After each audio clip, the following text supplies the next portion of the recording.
written down the words to say. It is time. I've been waiting 5 days to explain how you make me feel inside. Baby, got it all figured out. Wanna do this right. There's no doubt in my mind. Baby, you're the one. And tonight I am going all the way.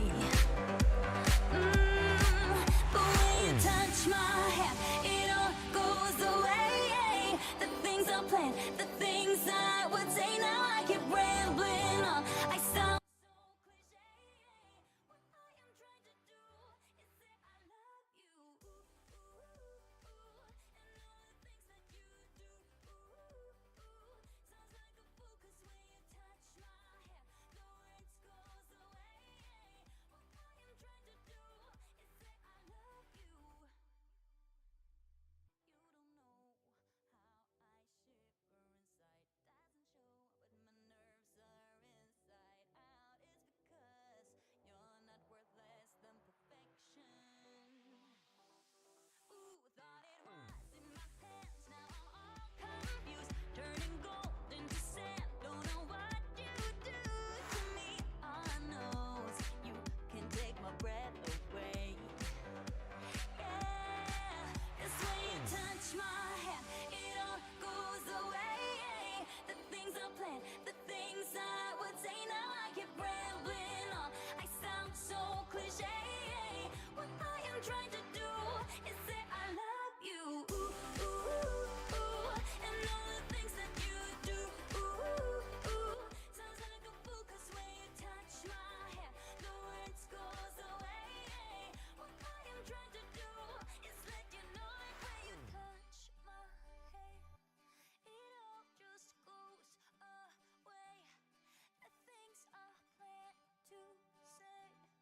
Oh baby, what I am trying to do is let you know that when you touch my hand, it all goes away. The things I plan, the things I would say. Now I keep rambling on. I sound so cliche. What I am trying to do is say I love you. And all the things that you do. I'm so in love with you.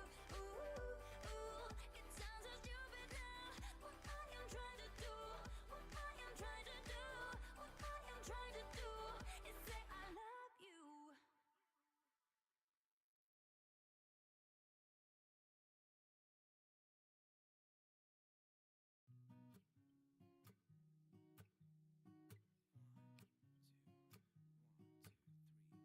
I've been feeling so small. Watch the clock ticking off the wall. But tonight I'm letting it go. Spend my coin for sure. I'm gonna be myself, or I could be someone else. No one's stopping me now. I'm gonna skip my breaks. I'm gonna make mistakes. I just wanna feel alive. It's just what I do when I'm out, so try not to hold me down. Feel alive when I'm in this town. Look at those beautiful stars. I wanna drive a faster car. Nothing can break me. No, no, nothing can break me. Try not to hold me down. Feel alive when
I'm gonna be myself. I'm gonna be someone else. I'm gonna be myself. I'm gonna be someone else. I'm gonna skip my breaks. I'm gonna make mistakes. I'm gonna skip my breaks. I'm gonna make mistakes. Try not to hold me down. Feel alive when I'm in this town. Look at those beautiful stars. I wanna drive a faster car. Nothing can break me. No, no, nothing can break me. Try not to hold me down. Feel alive when I'm in this town. Look at those beautiful stars. I wanna take a trip to Mars. Nothing can break me. No, no, nothing can break me.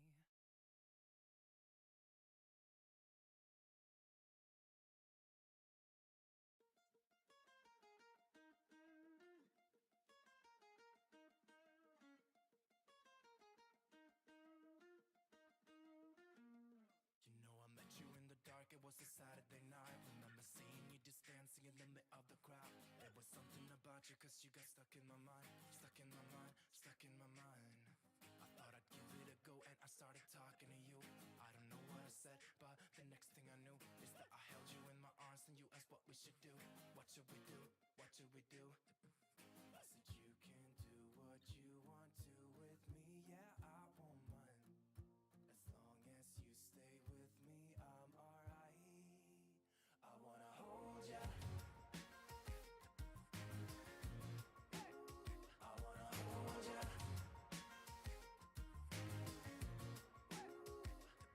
You got those red lips, blue eyes, black skinny jeans. In every room you walk into, you're always setting the scene. I wanna hold ya, hold ya. We went out of the club and we started walking the streets. And then we stopped for a while and you said you wanna kiss me. I remember thinking, is this really happening? Happening, happening. I never thought I'd meet someone so beautiful. I couldn't quite believe it, it was magical. Just kissing under street lights on our way back home. Our way back home, our way back home. I said you can do what you want to with me, yeah, I won't mind. As long as you stay with me, I'm alright. I wanna hold ya. Baby, I've been falling for ya. I wanna hold ya. Baby, I've been falling for ya. Falling for ya. You got those red lips, blue eyes, black skinny jeans. In every room you walk into, you're always setting the scene. I wanna hold ya, hold ya.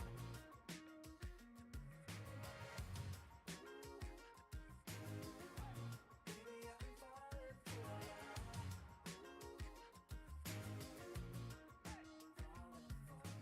Met you in the dark, dark, met you in the dark. Met you in the dark, dark, met you in the dark. Met you in the dark, dark, met you in the dark. Met you in the dark, dark, met you in the dark. Met you in the dark, dark, met you in the dark. Met you in the dark, dark, met you in the dark. Met you in the dark, dark, met you in the dark. I wanna hold ya.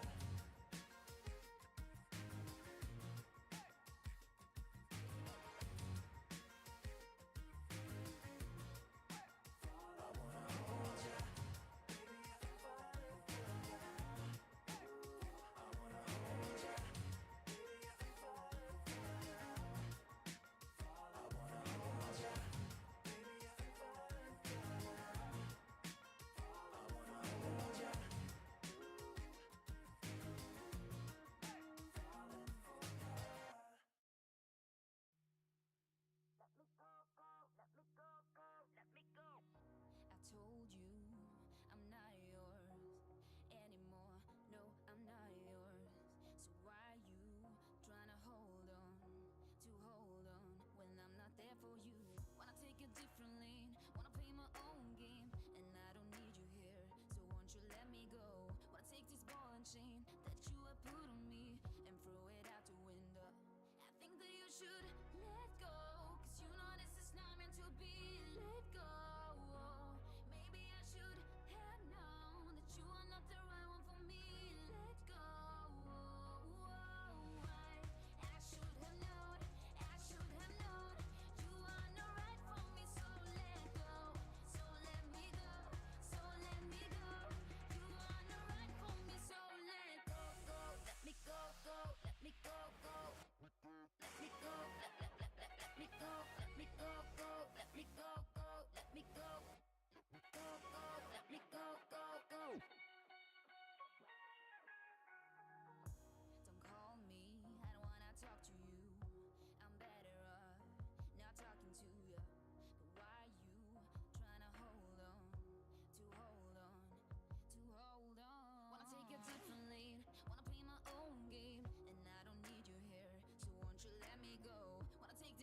chain that you would put on me and throw it out the window.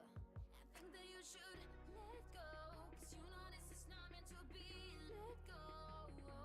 Maybe I should have known that you are not the right one for me. Let go.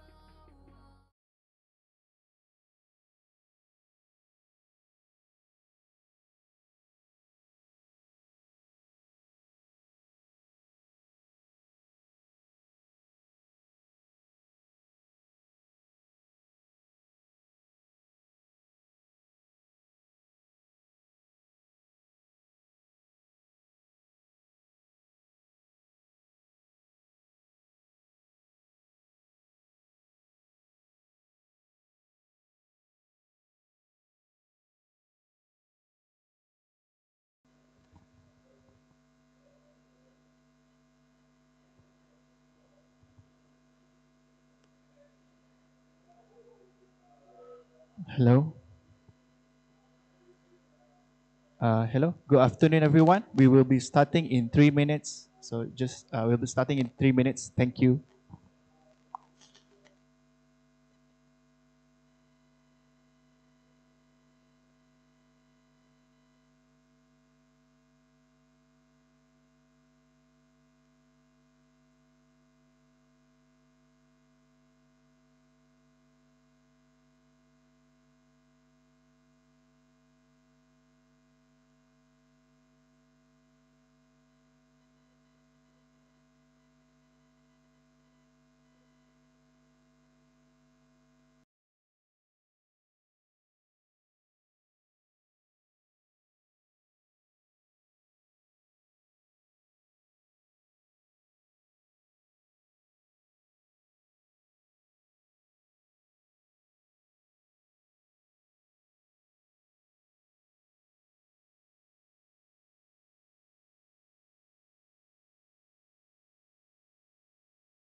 Hello. Okay. Hi, everyone. Thank you for coming to tonight's ETH Penang event. So I think we haven't had a physical event for 2 months. Last month we had ETH KL 2023, which was in KL. Some of us went there. I hope some of you also went there and had a good time. My name is Triv, and tonight we'll have our physical event. We'll be talking about, we have two talks, okay? One is Zero-Knowledge Decentralized Identity, which is the first talk, and it's basically talking about how we use zero knowledge to prove something about ourselves, our identity, without actually revealing the information that some sensitive information about ourselves, right? And then the second one is Expedition into DeFi, where we will take a semi-technical look into DeFi, some things that you might not know does exist in the DeFi world, which try to emulate some traditional finance primitives. Primitives meaning like just basic stuff that you want to do in finance, you can do it in DeFi, and how it works just a little bit on how it works in the blockchain aspect of it. Okay, so I would like to invite our first speaker, Victor, for Zero-Knowledge Decentralized Identity.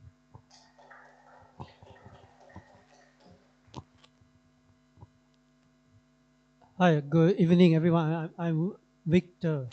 So, 1 second.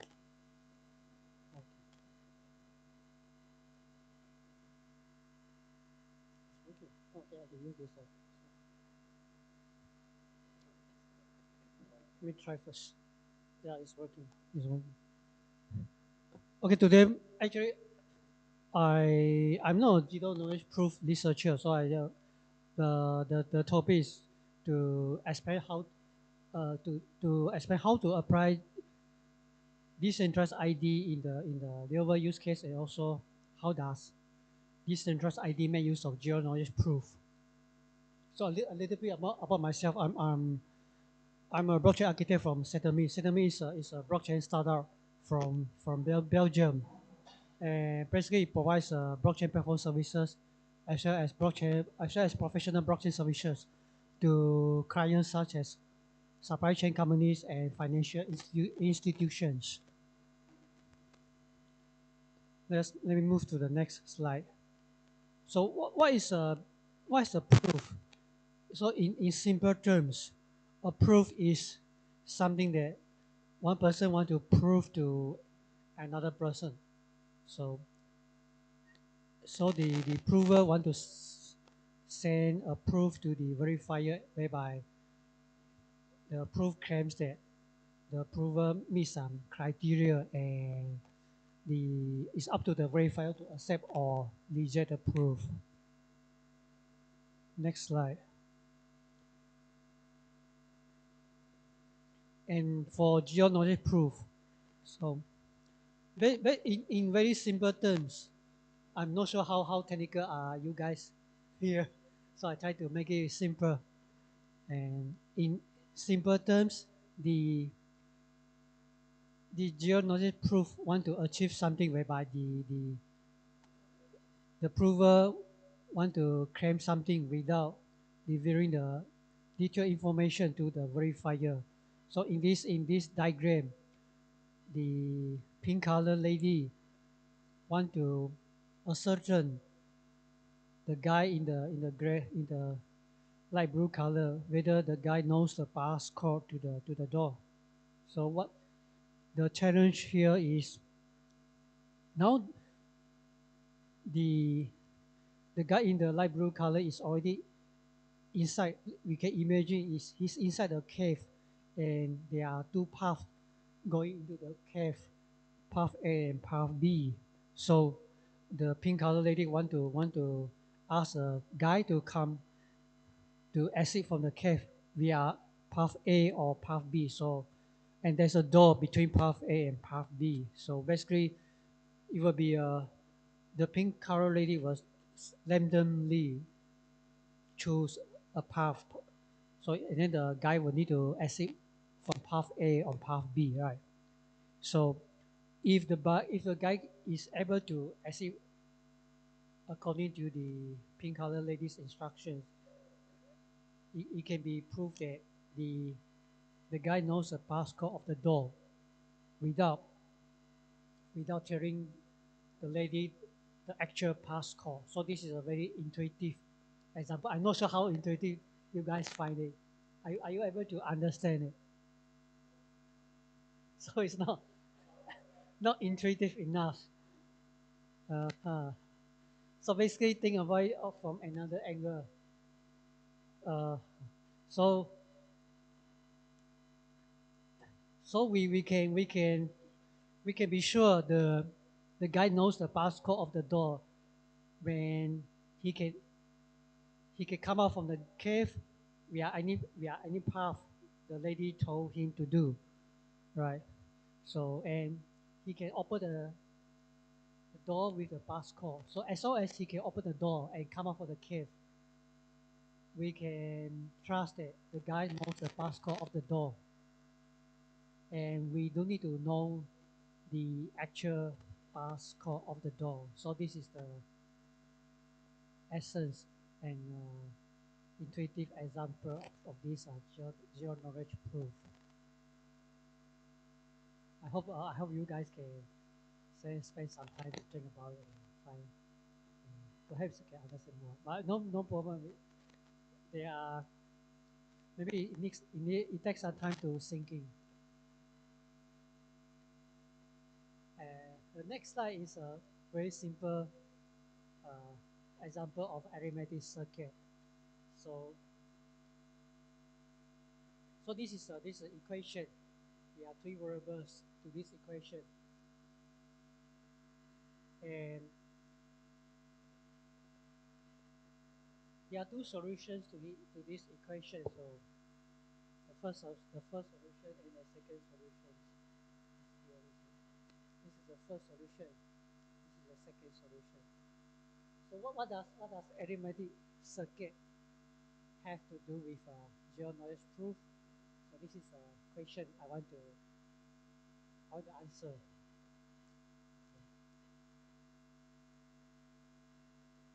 So in this example, the proof are being shown on the slide. But let us look at another angle. So this is just what I mentioned. It is an example of arithmetic circuit. So in computer terms, it means that there's an addition gate and a multiplication gate, and there are three input A and B and C. So we have the combination of the circuit and input. We are able to achieve the final outcome of 30. This is the final outcome, 30.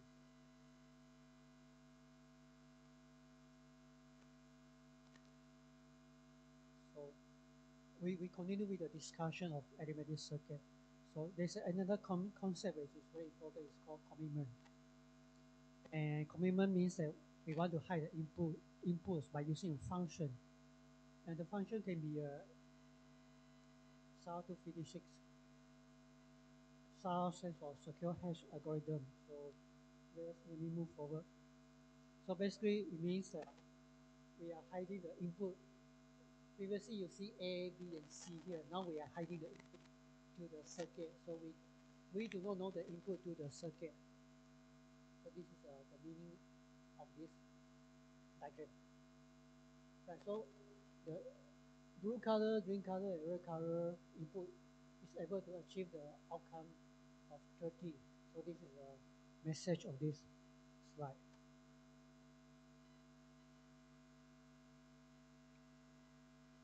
And maybe just what we mentioned about this is the arithmetic circuit. So now we want to,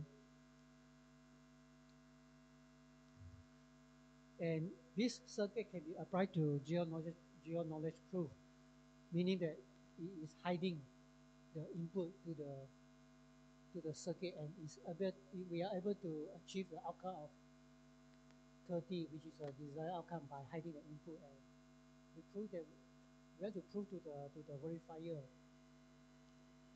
We know the input to this circuit, and the input can be combined to produce output of 30.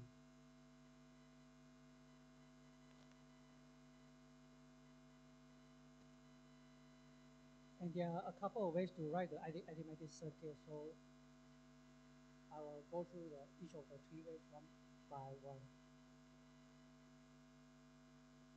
The first way is called Noah. Noah is a programming language that is very similar to Rust. I guess you guys heard about Rust before. Okay, so it's a programming. So this is example I took from the GitHub of Noah. So basically, it has input and it has a solution. Now let's look at another example of arithmetic circuit programming. So this is called circle. Circle is another way to produce arithmetic circuit. And, so I took the example from this GitHub, and I think I do not want to go through the details of this circuit because it's very technical. If you guys have any question, feel free to interrupt. So I know what kind of question you have. And the next way of writing an arithmetic circuit is called How-to. How-to is a framework based on Rust programming language.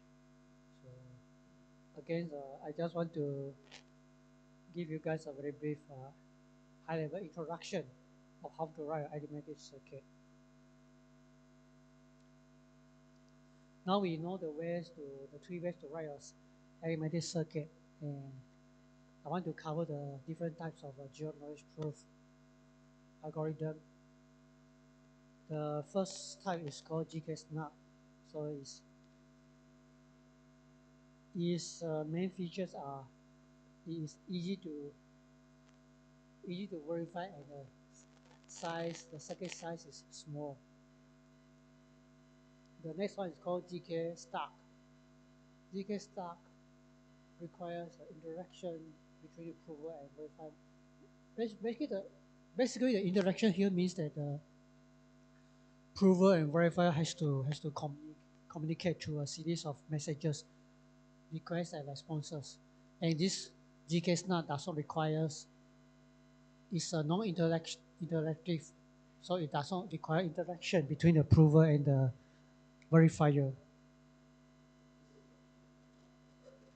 Well, yes. When you were showing the theory arithmetic circuits, one of the things in the slide was the first one was that theory works, and the second one that hash works. And the thing of hashing was kind of what it was to kind of secure the embodiment of how the arithmetic circuit actually acts in combining the digits. Oh, okay. This is a good question. So the in the slides, the first example of arithmetic circuit shows the input, and the second one hides the input. And then in this previous slide of the arithmetic circuit, basically the arithmetic circuit is used to construct the zero-knowledge proof circuit. So in the zero-knowledge proof circuit, they are used to construct a proof to show that, for example, the person's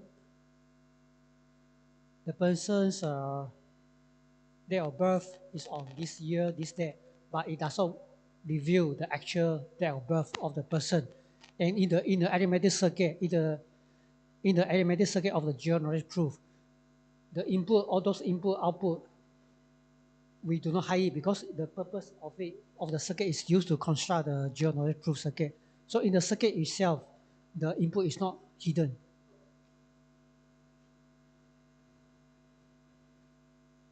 Now, just now we are here, so we talk about the interactive and non-interactive zero-knowledge proof. And the next one is called prong. So the advantage of prong is it requires a single trusted setup for all programs. So do you guys know what is trusted setup? You know? Okay. Well, in simple terms, trusted setup is a process to generate data for the zero-knowledge proof program. So just have to remember this. And let me go through. This is an example of Lagrange interpolation. Basically, the purpose is to find a curve to whereby it can best fit the points on the diagram, whereby the 2D diagram here, on this diagram.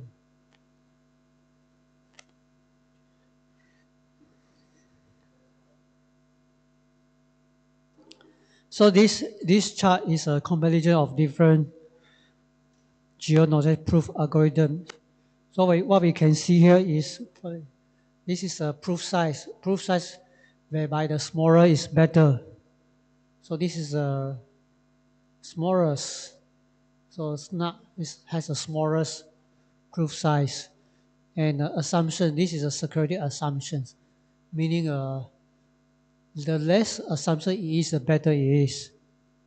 So this is the least assumption, whereby it has function security, and the bottom one requires a program trusted setup. So this is a trade-off between the proof size and the assumption requirements.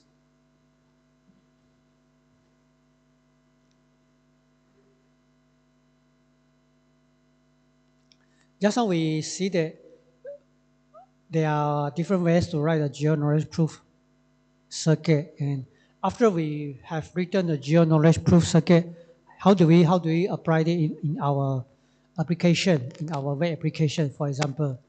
So this is so I have one circuit here. So this written is circum. Then how do we call this circum zero-knowledge proof in our web application? So this is there's one way to use a zero-knowledge proof circuit. So it's called Snark.js. This is the where Snark.js comes from. It's come from identity, and so what we want to do, we want to compile the circuit. So we compile the circum circuit into output into the JSON format, and then from the JSON format we generate a proof. So we have a public key, and then we output this into proof.json. So, and to verify the, sorry, this is a proof. This is a typo here. To verify the proof, we run another command, Snark.js verify, whereby we take the verification key. So this is another key. And so we take the proof and output another part of JSON. Things it's basically we can call the Snark.js inside our software to interface to the zero-knowledge proof circuit. So having said that, we talk about the zero-knowledge proof, the circuit, and so how to use a circuit in our web application. Now we want to go to the next topic, which is a zero-knowledge proof identity. So just now we remember in our discussion, we said the zero-knowledge proof, we want to prove something such as the edge without revealing the actual edge of the prover. So, and zero-knowledge proof identity, we have to prove the identity of a person without showing our passport or our IC or birth certificate or driving license. So we have to prove that we are this and this person without showing our personal identity information. So this is what I mean by zero-knowledge proof identity.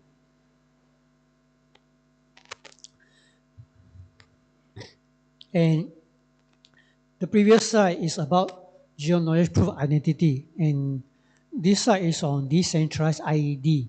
So the concept here is different. Decentralized ID means that we want to prove our identity without any trusted central party, such as the bank or the government. All right. So this is a schema here. It's a simple example of the DID. So what the schema does, it has a context, also have an ID. The ID is generated by the by the issuer, and also the authentication information. So what we want to remember, this important thing is identity. So in each use case of the DID, we have an identity for each person. And we talk about identity, we also talk about the verifiable credential. This is another important concept. Verifiable credential is another schema whereby it refers to the DID, it refers to the identity we seen just now. So this is an example of verifiable credential. It has this edge. So it's all, this is a description, the edge of the person, the title edge, and the string. Whereby this is a type the type is a string. So, and it also refers to the ID. Here the ID is a DID of the previous DID schema. And so he has this description, store DID of the subject, and then the title, and then the format. Format is a URI. Why the format is a UI? Because the format is actually the URI. As you can see here, this is the URI format.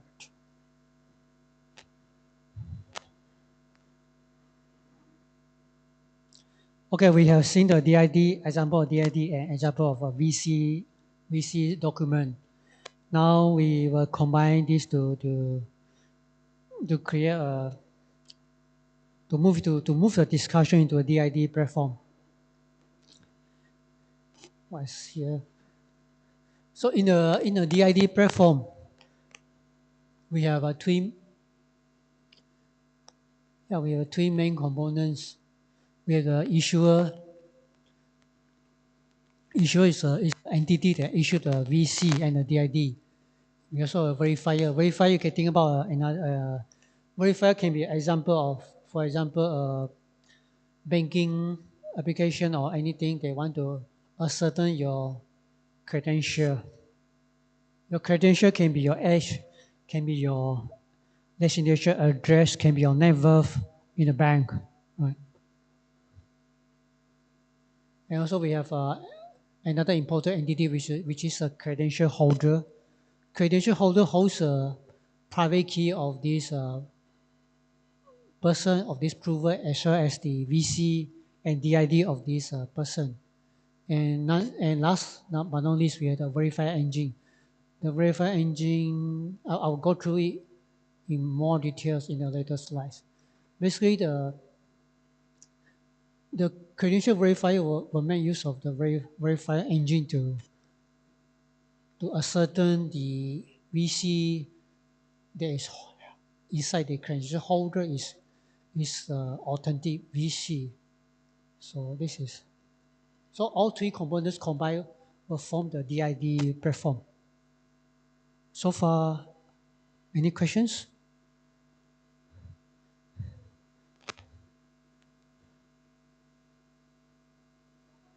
So good. Good news. I'll continue.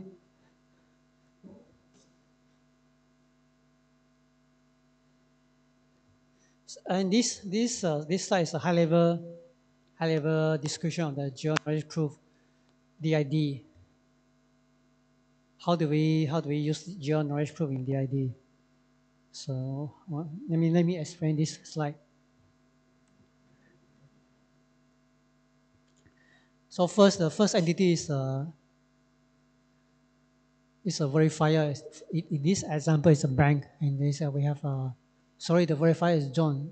The bank is an issuer, and this is a prover. So the bank issue private data to meaning the confidential data to the prover, and the prover stored inside his mobile app. So remember there's a mobile app just now. So this is a mobile app here.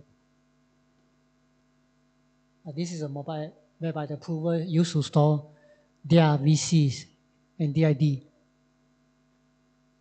So now we go back to the same diagram. The prover store the VC in his mobile app, and the verifier send a request. So for example, you want to see some information of the prover without the prover reviewing the information. And the prover's mobile app will, to fulfill the request, the prover's mobile app will construct a zero-knowledge proof. And I will talk more about the zero-knowledge proof constructions. And you take some calculation, you talk to the zero-knowledge proof circuit, and finally you finish a zero-knowledge proof construction and generate the proof, and the proof is sent to the verifier. So both response and proof are sent to the verifier, and then the verifier runs another calculation to verify the zero-knowledge proof created from the prover. The verifier applies the zero-knowledge proof verification algorithm to make sure the proof is correct and authentic.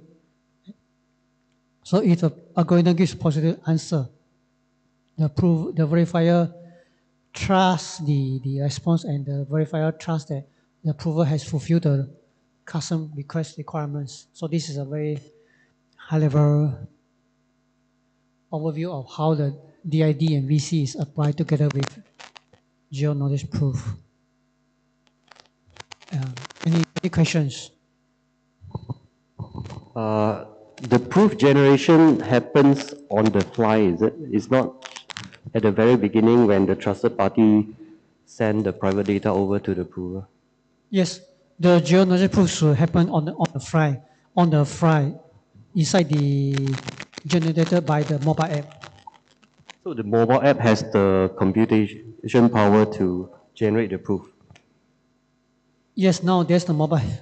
The phone has a computation power to generate the zero-knowledge proof. Okay. It's a small, due to the advancement of zero-knowledge proof algorithm, the proof size is small, so the mobile can perform the proof generation.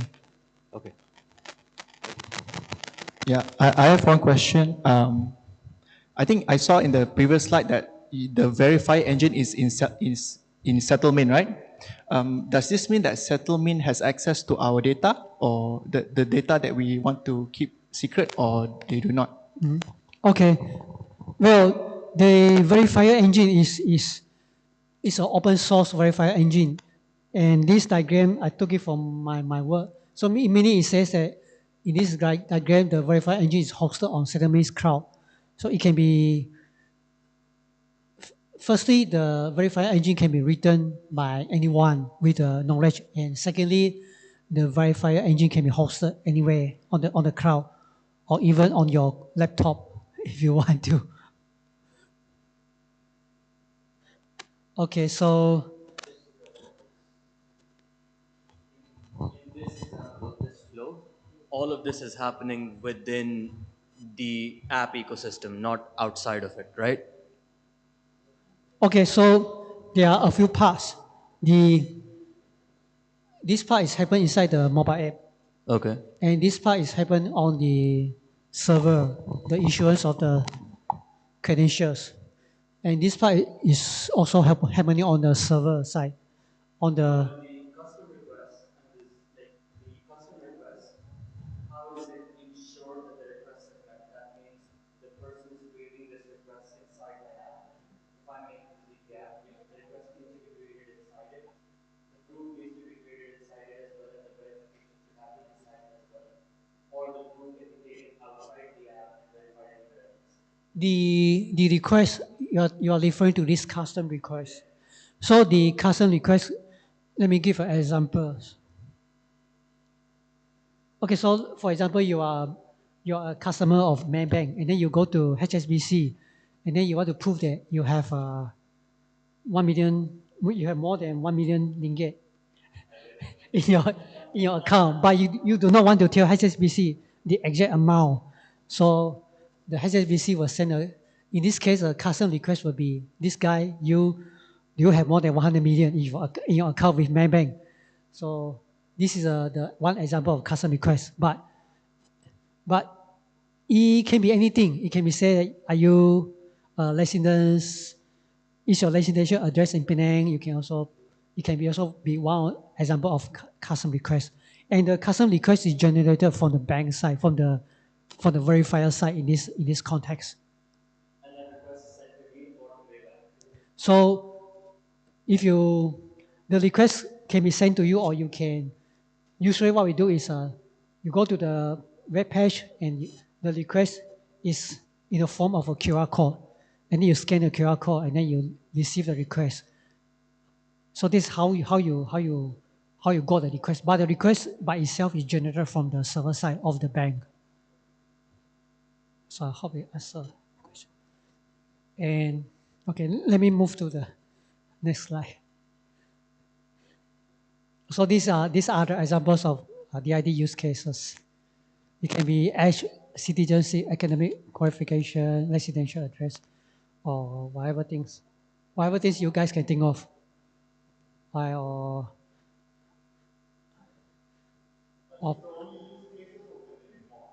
Sorry? It can be more. There can be more. It's, for example, yes, these are examples. So, for example, you want to know that the person has signed a legal contract or not. You can also a legal contract. It can be anything.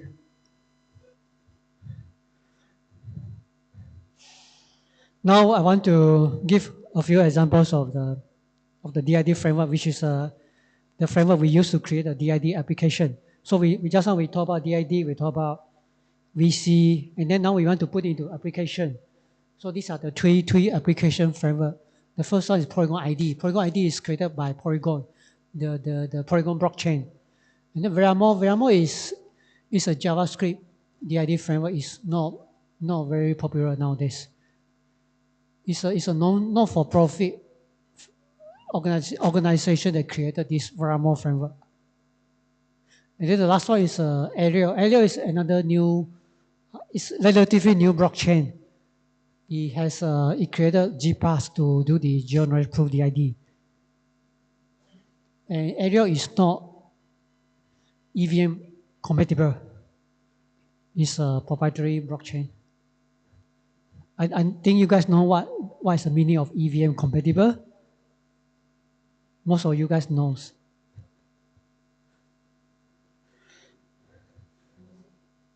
So I want to give an overview of a Polygon ID. Firstly, it's very similar to the DID framework we've seen just now. There are three main entities: the verifier, the issuer, and the identity holder. And then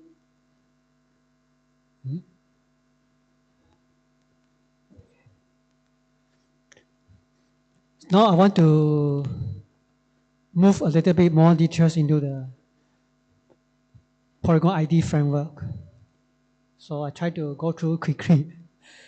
So the issuance of the VC can be either off-chain or on-chain. On-chain means that it calls a smart contract to generate the VC and to generate the proof. Off-chain means it calls just a caller. It's just called a program. It can be a JavaScript program or Python program. So this is a flowchart of a verification process. All right. I will cover the flowchart quickly so that it's not too boring. Okay, so in this case, the verifier sends a request to the approver, to the wallet of the approver, and the approver goes to the off-chain verifier revocation tree to get the latest status of the VC. Basically, revocation means that is the VC still valid? This is what we want to ascertain. And then if it's still valid, it will generate a zero-knowledge proof and send the proof to the verifier, and then it will run some calculation to verify the proof. So, and then you also talk to another smart contract to see that the state is valid, the issuer state and the user state is valid. And if everything is fulfilled, it will grant the access. The verifier will grant the access to the prover's wallet. I do not want to go into more details. So this is just what we see is off-chain verification. The next slide is on-chain verification. So what is the difference between these two slides? So why the difference is on-chain verification, the verifier actually has to talk to the smart contract to create a request. So in this case, the request will come from the smart contract through an event. And then the same thing, you try to ascertain the VC is still valid, and then you generate proof on the mobile app, and the proof is sent to the smart contract to verify. And the verification is actually carried out on the smart contract. So verification is relatively simple. It's in the way that the calculation can be performed on the smart contract, which is, for example, on the Solidity smart contract. And then if everything fulfill the execution logic will be, meaning the approval is approved, and then the whatever logic has to be performed, it can be performed on the smart contract as well. So, well, these two slides are a bit more technical. So, if there is no questions, I will move on. Yeah. Okay. Please ask questions.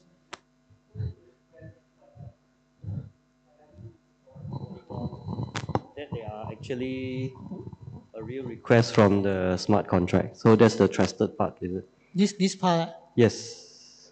Because it has to be offline, right? The request is coming from smart contract, and the smart contract is open source. So it's up to you to use the smart contract. Up to you to use a smart contract and to modify the smart contract as you wish. You do not need to trust whatever come out from the framework. No, I mean, somehow the wallet has to know that the state in the smart contract changed, right? So, but the wallet is in your mobile phone, which is offline, which is off-chain, right? Yes. So, for an event from on-chain come up to the off-chain, you involve somebody to actually send a push notification to your phone. That's correct. Yeah, so that is a trusted part. There's a party hosting a server and to send the push notification, right? Yes, that's correct. So the smart contract will have a way via event to inform the wallet, so the wallet knows there's a request coming from the verifier. In this case, it comes from the verifier smart contract. Okay, right, thanks.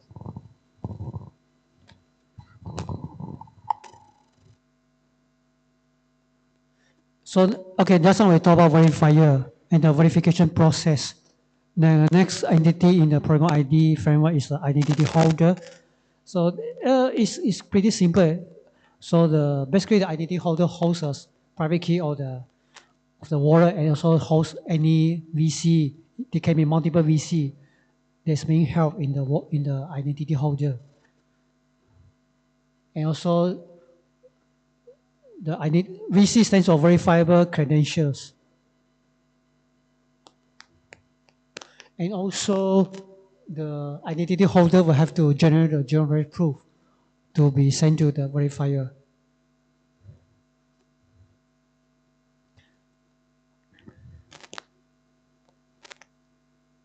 Okay, so initially I want to do a DID demo, but due to some logistic problem, the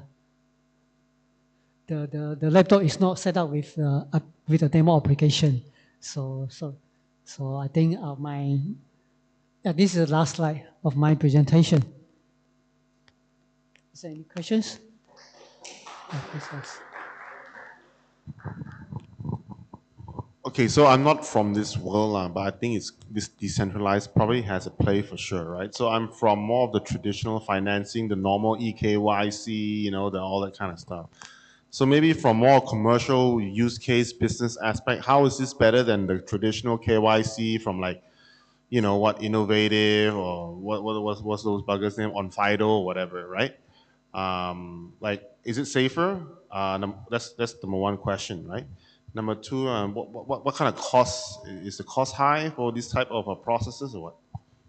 Okay, to answer your question, the first part of your question, the traditional KYC solutions, they come from Innovative. they are using the traditional way to do the KYC. You need to present your identity. They have to take a picture Yeah. and then you have to take your selfie to prove that you are the person. And the DID comes from another area whereby you do not need to present your identity to the central party. You just need to present the Zero-Knowledge proof to the request party. And then via the Zero-Knowledge calculation, you can be satisfied that you are the party that you claim to be. So there are two, the actual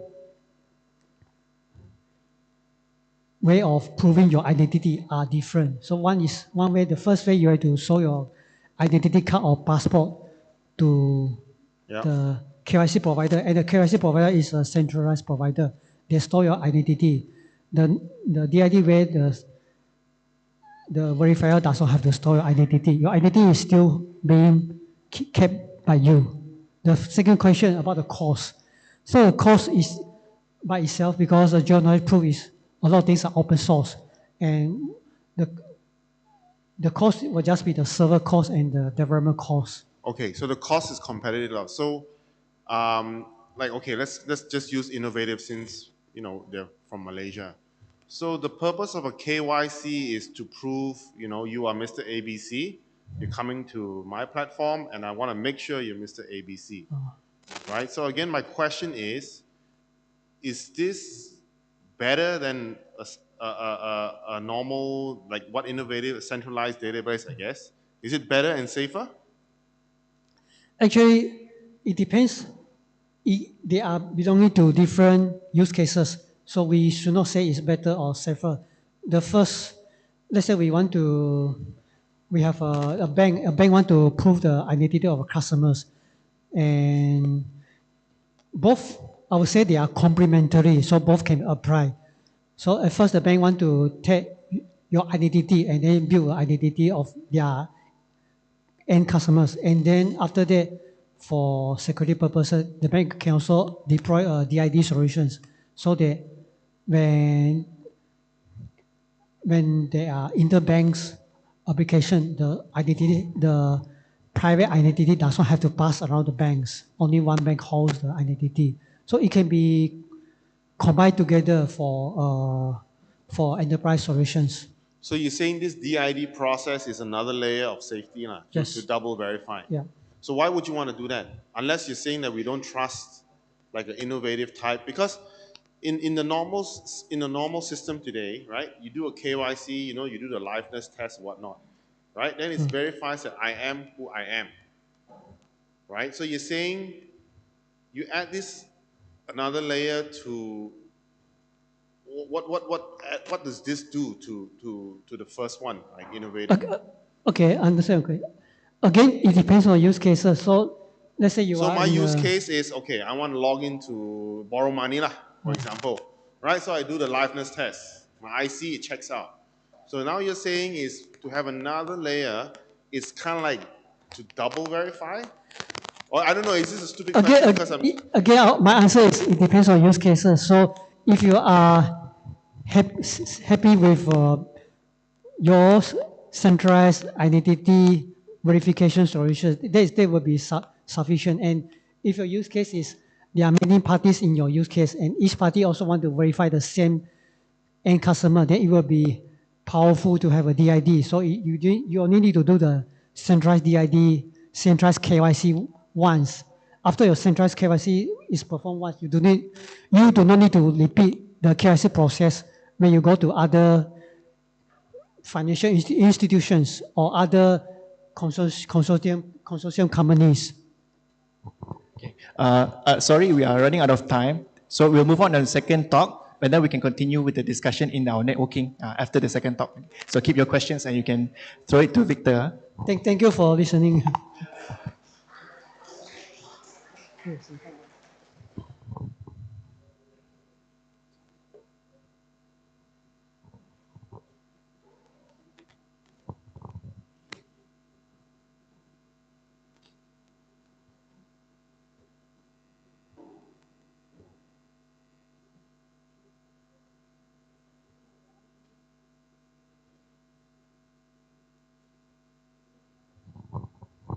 Okay, thank you, Victor, for your talk. I think let's move on to the next talk immediately, which is Jing Suan, which will go through an expedition into decentralized finance.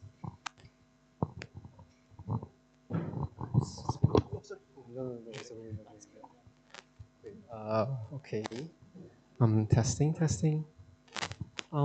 Yeah. Hello, everybody. No. Oh. Okay. Yep. So yeah, welcome everybody. Usually we do our monthly events like bi-monthly, like bi-monthly events in like 2 sessions.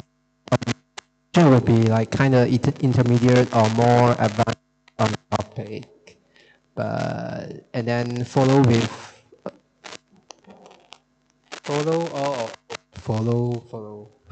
another topic, which is more beginner friendly topic. And today I'm here to present this topic, which is centralized finance.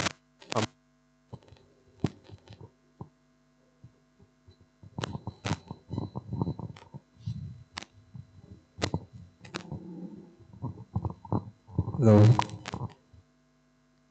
Okay, which is expedition to decentralized finance, and it's actually yeah, this looks this is the title, the clickbait, but actually it's actually a topic session which I will go through different kind of protocols, like categories of decentralized, like DeFi derivatives, and I'll go through the underlying mechanism, like how they works and how, like for example, in DeFi, you can do lending just like when we are in the real world traditional finance, we do lending with banks, right? But with banks, we need to provide documents, things like that, and it will need to go through some assessment. But in DeFi, we can do all of this with just smart contracts without any, I mean, like not KYC or like assessments, financial, without knowing your financial history. And this is possible because of smart contracts and like the DeFi protocols and a different mechanism. And so for this example, like today, I'm going to go through how lending works in DeFi, and then other like DEXs, liquid staking, things like that. Yep. So yeah. So actually, to put decentralized finance in a sentence is actually a financial system which operates without traditional intermediaries. And because of this, right, we operate without traditional intermediaries, then we will need a blockchain to help us to do this. It's the properties of blockchain, like we always know, immutable, security, things like that. So basically, we are using blockchain to leverage the power of blockchain to help us to build to build on blockchain, a financial system of blockchain, and which is decentralized, and we can do like what we do in traditional finance, lending, like exchange currency, things like that, with the DeFi protocols. So before I go through in depth like the common DeFi categories, I'm going to go through some examples of decentralized finance versus centralized finance. So, okay, the first one is exchanges. So exchanges, what I mean in what we know in centralized finance is like brokers, like when you want to buy a stocks to change, to exchange stocks to fiat and then to another stocks, or you're going to exchanges, central exchanges to exchange your currencies like Forex, things like that. Okay, while in the DeFi world, we actually need to do this a lot more because it's not like the real world, which we only change the currencies when we travel to another country, something like that. In DeFi, we need to a lot of use cases which we need to try to swap, like exchange our token into another currency, and then we'll need an exchange to do that. And we don't want some centralized party to be in charge of those exchange processes. We need then we are relying on the DeFi protocol, the decentralized exchange. And then the second one is in interest-bearing investment. So what do I mean by this is in real world, we do fixed deposit, right? Like banks. That means like we deposit, like we lock our money for like 1,000 ringgit for like 12 months. And then in order to get some rewards in percentage annual interest. And while in DeFi, we actually can do kind of the same thing with yield farming and staking. Actually, staking and yield farming, there's some difference between them.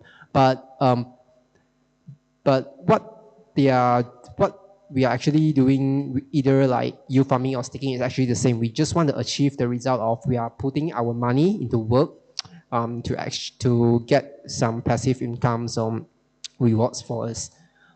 Yeah, and in DeFi, there are like, we can do liquid staking, which means that you actually deposit like 1,000, let's say in the real world, it happens like this. So like deposit 1,000 ringgit to the bank, but in the real scenario, your 1,000 ringgit is locked. You're not able to use that. But in DeFi, you can actually use the money that you deposit into the fixed deposit, I mean the pool, and then while you will get a token, a representative token, and then you're able to use the token just like your money to other places. And while at the same time, you are actually earning the interest. Yep. And then we have like loan lendings, right? And then loan, like in real world, we usually get our loans from banks, but in DeFi, you can do with decentralized lending protocols such as Aave, Compound, and then it's really fast. And then they kind of use a different mechanism, which is over collateralizations. Okay, well, and then also assets. Assets in centralized finance, right, is always paper and certificates or digital entries in database. But while if it's in the DeFi world, we are tokenizing those assets. So let's say either like an NFT or like your currency or your token, right? Everything is tokenized. And then payment, we need to when we make payment, we need to go through payment service providers. But in blockchain, we are doing mostly P2P transfers. Yep. Wait. Okay, I'll just look at this. Okay, so yeah, the first DeFi category I'll go through is DEXs, because we kind of use DEXs a lot more than we would in traditional finance like exchange, because like what I say just now, we need to do there's a lot of use case that you need to exchange your token to different tokens. And in this case, if you don't want to rely on centralized exchanges like Binance, those kind of stuff, which is kind of like the traditional broker, in the DeFi world, we can use DEXs such as Uniswap, SushiSwap, things like that. And then actually, but this works in a kind of like a different way. So when you think about it, right, like in Binance or in other centralized exchanges, they provide the token inside the exchange. So it's like they have some liquidity for the token. Let's say I want to do a swap of Bitcoin to Ethereum. So in order to have this pair inside my exchange, I will need to have Bitcoin and then Ethereum inside my exchange. And when somebody want to exchange Ethereum using Bitcoin, then I'll supply them, I'll give them the Ethereum in exchange. And then the funds would be the Binance funds, the funds inside decentralized exchange. But in the decentralized exchange, right, like after the creation, everything is just smart contracts and then like a UI and like the applications. In order to facilitate this kind of trading process, we will need a pool, and then somebody need to put their funds into the pool. And actually, it's not like the traditional way which they already have some like providers centralized. We actually rely on different users to put their, like let's say they have some ETH which they are not going to use that. They are going to put their ETH to this pool, and then in exchange, we'll share the trading fees with them. So it's like the concept is like decentralized finance we need a pool for somebody to exchange BTC to ETH. But at the start, we don't have that. So how are we going to do that? We use this concept, which is liquidity pool. We create a pool, and then we are going to say like, okay, so whoever is going to put to deposit like BTC and ETH as a pair into my liquidity pool, you were able to you were able to share the fees that are generated from this trading pair, right? So it's like I create this platform, and then you put on your fees. I mean, you put your tokens in, and then we're going to share the fees together. Yep. So yeah, and then this is how it looks like. So a pool, somebody would deposit into it, and then when a trader will interact with the pool, and then who submit tokens to the pool, we call them as the liquidity provider. Yep, and the rewards are actually fees. It can also be other incentive tokens, such as their own platform token. It's like an additional reward to your contribution. Okay, and then in the centralized exchange, right? Another thing that is not same, like it's kind of different with the centralized exchange is that when you go to Binance or any other centralized exchange, when you want to do a swap, right? You want to trade a token. You will see something like a table on your right side or below your UI. That is the market order book. But in decentralized exchange, right, we don't have that. We don't have the order book. So what the order book do is that I want to buy this token at this price, and then how much? And then I'm going to submit this as an order to the order book. And then when somebody able to fill that, and then they will take my order and then fulfill my order with the price that's specified there. But in centralized exchange, we don't have this order book thing. We rely on this constant product formula AMM. To put this into simple words, right? Okay, there's an example here. So in order to create, it's actually x times y equals k. So let's say, for an example, right? Let's say in order for k to be a constant of 10, x and y can be 2 times 5 or 5 times 2. So this kind of say like, so it's like something like when x goes up, y goes down, and then in order for them to multiply together and to always get a constant of k. So let's say the pool is going to start with 1,000 token x and 1,000 token y. So 1,000 to 1,000. Initially, the price of this pair is going to be 1. Okay, now let's say user A is going to, they want to interact with this pool to get some Y via depositing 10 token X. So let's assume the K here is 1 million. So there's the 1 million there. Does this works? Okay, no. Okay, so like the 1 million, 1 million here. And then based on the formula, right, the new Y, after I deposit something, let's say I'm going to deposit 10 token X, right, it's going to be a new Y.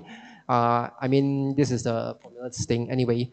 Like you would get, it would go through something, this kind of calculation, and then the final output is 990.1 of token Y. So, and then when you take the initial 1,000 minus 990.1, it's actually equals to 9.9 of token Y. So what does this mean is that in this operation, the user is going to get 9.9 of token Y from depositing 10 token X. So it's like a price of 0.99, right? So it's not like the order book, which you will get the price that when you place the order. It goes through this constant product formula in order to facilitate this trading process in a decentralized exchange. And because of this, right, so initially see the price is 1, but what we get is actually 0.99. Okay, yeah. Okay, so this is the of the constant product formula. And you see, let's say we, um, okay, this, let's say the price, if it's a small trade, the price fluctuation would be a lot smaller. But if it's a large trade, right, a large USDC or large ETH order, the price would fluctuate more. It all based on this formula. So let's say you have a larger, like, I mean, you have a better liquidity in your pool, then this wouldn't be just like 1,000. It would be like maybe 1 million, and then with 10 at the like 1 million plus 10. Okay, so in this case, this number will be a lot lesser. That means if the pool is better, and when you are facilitating a swap, the user would actually able to get a better price. So this is the constant product formula. That means if the, yeah, always to trade with a pool with enough of liquidity if you are going to do a large trade. Yeah, and right, there will be some price difference by the time when you trigger the trade, and at the end when you receive the trade, when you success to complete the trade. So the difference between the time that you play the trade and the time that it executes is what we call slippage. And this slippage, okay, sorry. Yeah, so because I can't see the slides. Okay, so because, yeah, so this is a slippage. So usually when you do a trade in DEXs, right, you are able to configure this part, which is a slippage. Slippage happens because of a few reasons. The first one is like the formula thing. The second reason is because blockchain happens block by blocks, right? So maybe like you trigger this trade at block number 10 is the price is 1. But at the end, when your transaction actually success is actually, let's say, block 20. So in between there's 10 blocks. And between these 10 blocks, there might be other trades that went through and actually fluctuate the price. So this is the slippage, one of the costs of the slippage. Okay, then because of we are having like different DEX and they have different pairs, right? So different DEX for different pairs actually might have different price, right? So and because of that, and because of this issue, there's another kind of DeFi protocol named as aggregator. What they do is that they aggregate every DEX pool, and then they would tell you like which is the best. They will provide you the best price for you to swap, and then if like a direct swap is not price optimized enough, then they will give you you can just do via one button, and then they will find the best route for you. And then let's say in this example, right, initially this trade is just swapping ETH for DAI, which is this DAI token. But in order for better rates, you will go through to USDC first, 70% of it, and then this is different DEX, and then there's another swap in between for it to finally convert to DAI, and then another 30% of it is going to USDT first, and then USDT, then to DAI. So this is the aggregator. Yep. And then we come to the third one, which is staking and yield farming. Okay, so what's the difference of staking and yield farming is actually that staking is usually included into some network operations. So let's say I deposit my token to involve in some network operations, and then in exchange, right, I will get some rewards. But I may need to lock my tokens for some time in order to facilitate that process. And while yield farming is actually I'm depositing like token, like maybe to lending pool or liquidity pool to earn rewards. And then it looks the same, it sounds the same, but yield farming doesn't involve in network operations. But we don't really like. I mean, in the world, usually it might be a yield farming process. We'll just say we'll just use the word staking sometimes. Yep. And this is example of it. So this is a liquid pool. A liquid pool, you will see like the liquid pool, there's different of APRs here. So it's like if I want to be a liquid provider to this pool, right? I'll usually deposit like 50-50 in ratio, and then the APR actually would vary due to different market conditions. Yeah, so you need to be monitoring this if it's very important to you. Yeah, and then you get the rewards after you tarik balik the deposit. Okay, and then there's liquid staking. So liquid staking, right? Liquid staking is actually something that only I would say is only possible in DeFi. I haven't go through any kind of liquid staking kind of investment in the real world. So what it does is that like what I explained just now, you deposit 1,000 to this pool, and this pool will give 1,000 token to this pool, and this pool, let's say you're depositing like 1,000 ETH to do the staking, and like Lido will actually return you another 1,000 of token liquid a representation of a token which is equivalent the value of ETH, the initial ETH that you deposited. So at the same time, you are enjoying the rewards provided by the staking provider, and you are also able to use your ETH just like how you are going to use it before you deposit. Yeah, this is something very powerful, only happens on DeFi. So yeah, this is an example of the Lido platform. If a user stakes 1 ETH, they will receive 1 STETH in return. And then you can use this ETH again to be a liquid provider to pull in like Curve or something. Yeah. So like you can use that for to go on secondary markets, use it just like your ETH to buy something that you want. And then at the end, if you want to get back your original ETH, you just deposit your liquid representation token. Yep. Okay. And then there's M&A. I'm going to explain about lending. So in our traditional finance, right, lending will go through some KYC lending process, and then we'll need to wait for some time. But in blockchain, it doesn't work like the same way. Okay, I'm going to go through more about that in the next slide. But in basic, right, how lending platform makes money is that the user lends their token to a pool, and then I'm going to provide them some rewards. But at the same time, the borrower, I'm going to, if they borrow from the platform, right, they will need to repay with some additional interest rate. And then the difference between this rate, like 2.67 and 1.7, right, the difference between it is what earned by the platform.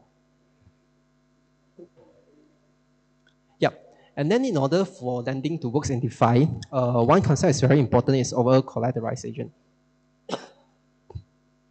So over-collateralization, let's say in traditional finance, right? Because we're able to access your financial history,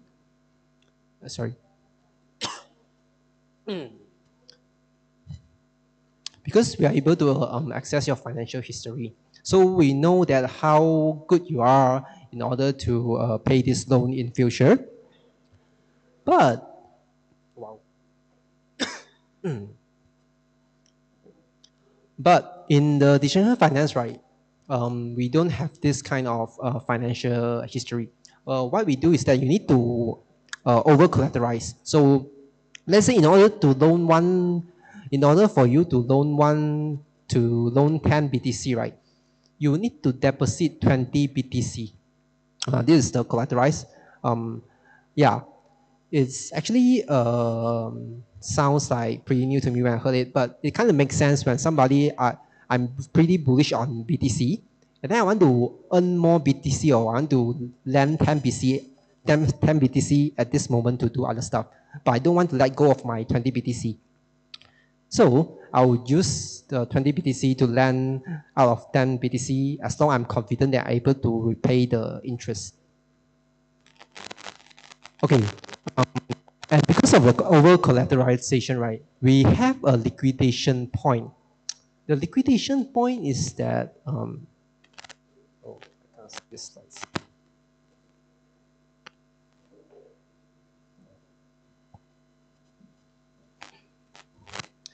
Okay, yeah, so the liquidation point threshold.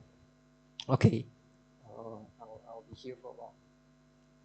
So let's say, right, a borrower takes a loan of 1,000 USDC against the collateral asset, which is ETH at the price of 1.5K.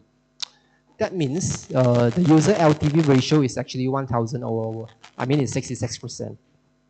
Then the liquidation point for this protocol is 80%. That means if the ETH value go lower than 1,250, that means it's 80% already.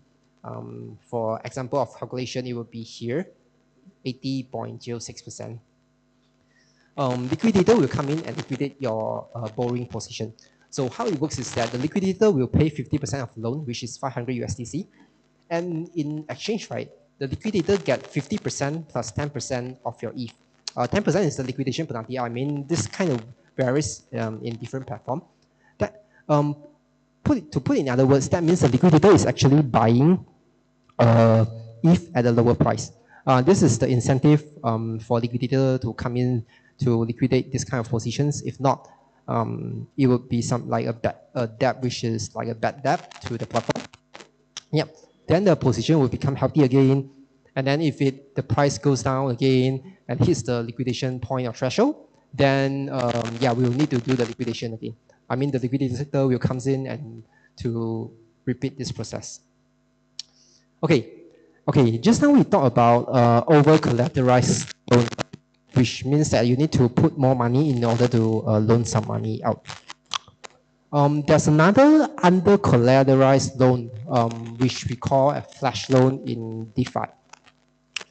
What this means is that it's actually just like I'm going to, let's say I want to loan 1,000 of ETH, but I can do it without any collateral. How is this possible? Is because of the technology of blockchain. The blockchain transactions is atomic. That means, let's say there's a smart contract which is going to call a transaction to this smart contract and this smart contract. If one of the transactions fails, the whole transaction will fail. Yeah, and this is what makes flash loan possible, because you can let's imagine that I see a very good opportunity, and then I'm going to get the flash loan in one transaction. All of this is going to happen in one transaction. I request for the flash loan, I get a loan, I get the money, I do something, and then after I do finish the process, I'll repay back the loan back to the provider, and then minus all the fees, and then that's my profit. So all of this is going to happen in one whole transaction in one block. So it's atomic, and then yeah, there will be validations. So so definitely the flash loan will be valid. Everything will happen in one block, and it's under collateralized. So this is an example. Say DEX, Aave token is trading at 114.13 right now, but in DEX B is 114.5. So if I buy one Aave token in DEX A and I'm going to sell at DEX B, right, I'm able to make a profit of 0.445 cents. Not a lot, but if we're able to use if we spot this opportunity and one thing that I forgot to say is that in order to do flash loan, right, you need to understand very well about the product, and also you will need to write smart contracts for that.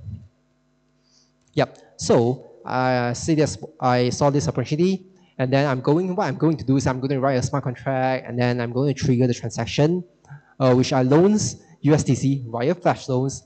I'm going to buy a lot of Aave in DEX A, and then sell at DEXB to make the profit. And all of this is going to be done in one transaction. Yep. So that's how fresh loans works.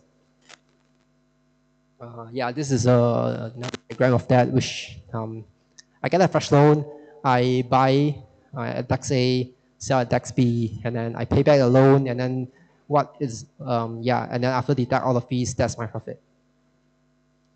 Yep. Okay. This is the last slide. And then RWA is also something pretty. It's booming, very hot topic this year. But it exists quite long ago. So what RWA is actually just put in simple terms, right? It's like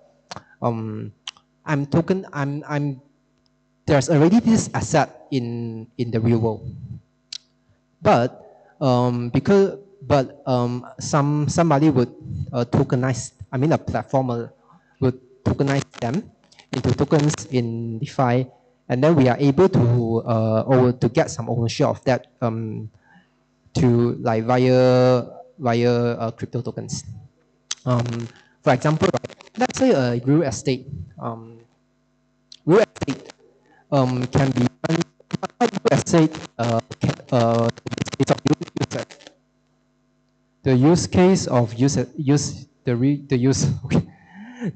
of real estate in RWA. A real estate can be fractionalized into different tokens. Let's say a real estate is 1 million. If it fractionalized into 100 tokens, how much would that be? 10K. Okay, 10K, right? Yeah.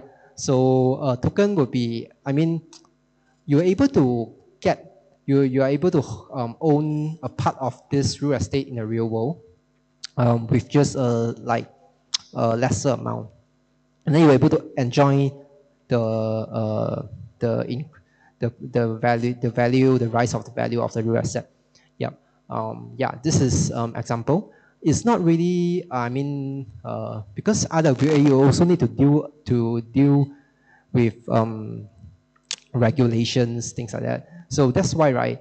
I remember 2 years ago, I saw on Binance or Synthetics, we are able to buy stock tokens. We can buy Tesla, we can buy Apple stock with crypto. But yeah, after a few months, I think there are some regulations with this, and then this stock tokens thing doesn't work anymore. And then so one challenge of real world assets is regulations. And so another use case is like MakerDAO, right? MakerDAO do it in a different way. They use their treasury to purchase bonds, and because bonds will generate stable yields, right? It's a really nice return. So they will generate, because of this, they are able to generate income streams from this, and then they will use this to stabilize the DAI stablecoin, and then would bring more opportunities to holders, to their holders. Yep. So this is some brief explanation about real world assets. Okay. Yep. So this is my last slide. Right now it's 9:20. Okay. Yeah. Yep. So if you have any questions, feel free to ask me. I will try to answer what I know. And this is our Telegram group. So feel free to scan and join our Telegram group if you haven't. Yep. That's all from me. Yeah. Thank you.